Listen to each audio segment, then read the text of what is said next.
यह है battle through the haven season 7 part 359। अगर आपने लास्ट पार्ट ना देखा हो तो लिंक डिस्क्रिप्शन में मौजूद है। जैसे कि हमने पिछले एपिसोड में देखा था कि सावन ने होलोप्सुर की धज्जियां उड़ा दी थी, मगर इसी दौरान ओल गोस्ट जैंग सेकंड में पावरफुल अटैक सावन पे कर देता है, जिस वजह से सावन को काफी सीरियस इंजरी हो गई थी।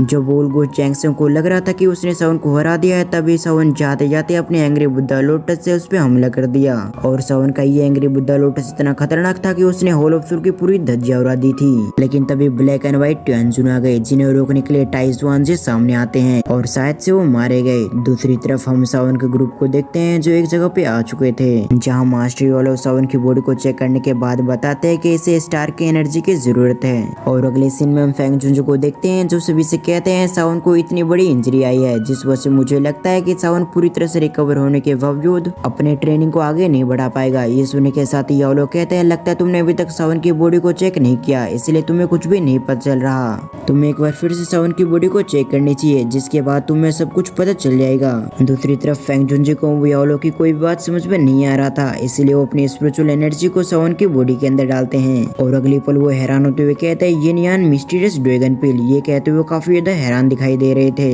क्योंकि उन्होंने उम्मीद नहीं किया था कि ये नियान मिस्टीरियस ड्रैगन पिल सावन की बॉडी के अंदर होगी। और अगली पल फेंग जुंजी जितने हैरान दिखाई दे रहे थे, उसके अगले पल काफी खुश दिखाई देते हैं। तभी वो कहते हैं सावन के अंदर ये नियान मिस्टीरियस ड्रैगन पिल है, तो फिर सावन की मौत नहीं हो सकती, ना ही उसकी ज्यादा ट्रेनिंग पे इफेक्ट पड़ेगा। ये सुनने के साथ ही मास्टर योलो भी नोट करते हैं, मगर फेंग जुंजी को अभी भी समझ में नहीं आ रहा था कि आखिर ये नियान मिस्टीरियस ड्रैगन पिल सावन के पास कैसी आई है। इसीलिए इसके बारे में वो योलो से सवाल करते हैं, जिस पर योलो उसे बताते हैं कि ये पिल उन्हें हैंगफेंग से मिली है। जिस पर फेंग जुंजी हंसते हुए कहते हैं फिर तो ये ठीक है, क्योंकि सावन की बॉडी के अंदर ये नियान मिस्टीरियस ड्रैगन पिल है, तो सावन को ठीक होने से कोई भी नहीं रोक सकता। और जहाँ तक मेरा अंदाजा है कि एक डोजुंग बन के निकलेगा। खैर हम इसके बारे में बाद में डिस्कस करेंगे, पहले हमें सावन को बचाना होगा। ये कहते हुए फॉलो मी स्टार पवेलियन की ओर बढ़ जाते हैं। उन्हें पता था कि इस बीच उन्हें काफी दिन लगेगा, क्योंकि फॉलो मी स्टार पवेलियन काफी दूर था। जब तक ये लोग फॉलो मी स्टार पवेलियन बढ़ रहे हैं, उसकी ओर मैं कुछ इन्फॉर्मेशन दे देता हूँ। एक्चुअली में फॉलो मी स्टार पवेलियन में डिसेबल काफी कम है, मगर उनके पास जो टेक्निक है वो काफी मिस्टीरियस है। साथ ही उनके बारे में ज्यादा लोगों को कुछ भी नहीं पता। साथ ही फॉलो मी स्टार पवेलियन को एक ऐसी जगह बनाया गया है जहाँ पर कोई भी नहीं जा सकता, इसीलिए ज्यादातर लोगों को फॉलो मी स्टार पवेलियन की असली स्ट्रेंथ के बारे में कुछ भी जानकारी नहीं है। अब हम अगले सीन में देखते हैं, जहाँ 1 महीना 7 से 8 दिन गुजर चुके थे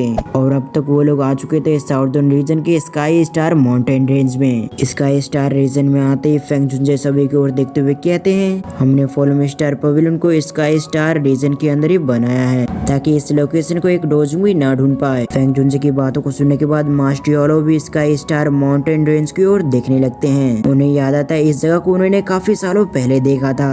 तभी फेंग जुंजे फिर से अपनी बातों को कंटिन्यू रखते हुए कहते हैं फॉलो मी स्टार पवेलियन को हम दोनों ने मिलकर बनाया था, मगर शुरुआत से ही तुम्हें इस चीज में कोई भी इंटरेस्ट नहीं था। जिस पर मास्टर योलो भी हंसने लग गए थे। फिर वो आगे कहते हैं जब तुम इस जगह पर नहीं थे तो सब कुछ मुझे अकेला करना पड़ता था।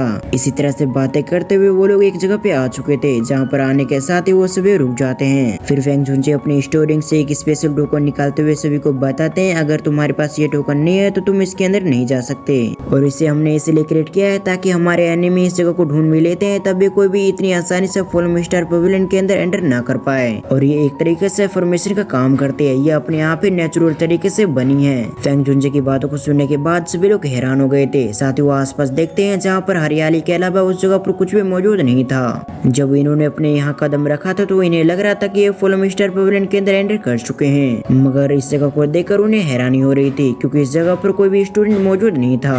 और अब फेंग जुंजे बता रहे हैं कि एक फॉर्मेशन है, और इसीलिए उन्हें समझ में आ रहा था कि फॉलो मी स्टार पवेलियन को मिस्टीरियस क्यों कहा जाता है। और अब तक अंधेरे ने आसमान को कवर कर लिया था, इसलिए ये जगह काफी खूबसूरत दिखाई दे रही थी। तभी हम फेंग जुंजे को देखते हैं जो उस टोकन को निकालने के साथ ही आगे बढ़ते हैं। अभी फेंग जुंजे ने उस टोकन को छोड़ दिया, जिस वजह से वो टोकन हवा में फ्लोट करने लग गई थी। जैसे ऐसा हुआ था उसके अगले पल आसपास की एनर्जी उस टोकन के अंदर जाने लगी, जिस वजह से उस जगह पर एक स्पेस पोर्टल बन गया था। उस पोर्टल को देखने के बाद फेंग जुंजे सभी से कहते हैं अब हमें इसके अंदर चलना चाहिए। ये कहते हुए फेंग जुंजे सबसे आगे बढ़ते हैं, और उनके देखा देखी सभी लोग उस पोर्टल के अंदर चले गए। और अगले सीन में हम एक खूबसूरत जगह को देखते हैं, जहाँ पर एक पवेलियन बनी हुई थी, और और उससे थोड़ी ही दूर एक स्पेस पोर्टल ओपन होती है जो ग्रीन कलर की दिखाई दे रही थी, जिस पोर्टल के अंदर से फेंग जुनजे और बाकी सभी निकलते हैं। फेंग जुनजे उन सभी को बताते हैं ये जगह भले ही काफी छोटी हो और इसे बाकी के पवेलियन से कंपैरिजन ना करे जा सके, लेकिन इस चीज के काफी फायदे भी हैं, जैसे कि ये जगह अपने आप को इतनी अच्छे से हाइड कर सकते है कि इसके आसपास कोई लाइट डॉजिंग भी रहा तब भी इसे सेंस नहीं कर सकता। ये सुनने के बाद सभी लोग एक बार फिर से सरप्राइज हो गए थे, सिवाय जिया को छोड़कर, क्योंकि जिया जैसे यहाँ पर एंटर करती है तो उसने सब कुछ महसूस कर लिया था, इसीलिए जिया ये सभी चीजें देखकर हैरान नहीं होती।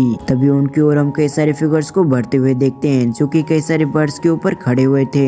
जैसे उन डिसाइपल की नजर फेंग जुनजे पे पड़ती है तो उसी समय उनने ग्रीट किया था और उनके आगे हम एक फिगर को देखते हैं जो काफी जानी मानी लग रही थी। यह और कोई नहीं बल्कि मिस मूचेन थी। वो अपने मास्टर को देखने के साथ ही उसे ग्रीट करते हुए कहते हैं, मास्टर आप फाइनली आ चुके हैं, मैं आपका इंतजार कर रही थी। दूसरी तरफ फेंग जुनजे मिस मूचेन की बातों को सुनने के बाद उसे कहता है कि होलचिप को जल्दी से ग्रीट करो। ये सुनने के बाद मूचेन यालो की ओर देखने लग गई थी। इसके साथ ही उसे याद आता है ये तो फाउंडर है। एक्चुअली में फुलम स्टार पवेलियन के ज्यादा लोगों ने याचुन को नहीं देखा था, यानी कि फाउंडर को नहीं देखा था, इसलिए फेंग जुनजे ने यालो के एक पोस्टर को बनाया और इसी वजह से मूचेन हैरान होती है। मगर जल्दी अपने आप को रिकवर करते हुए मूचेन यालो को ग्रीट करते हुए कहती है, फाउंडर मैं आपको ग्रीट करती हूँ, इस जूनियर का नाम मूचेन है। ये सुनने के साथ ही मास्टर यालो के चेहरे पे स्माइल आ चुकी थी।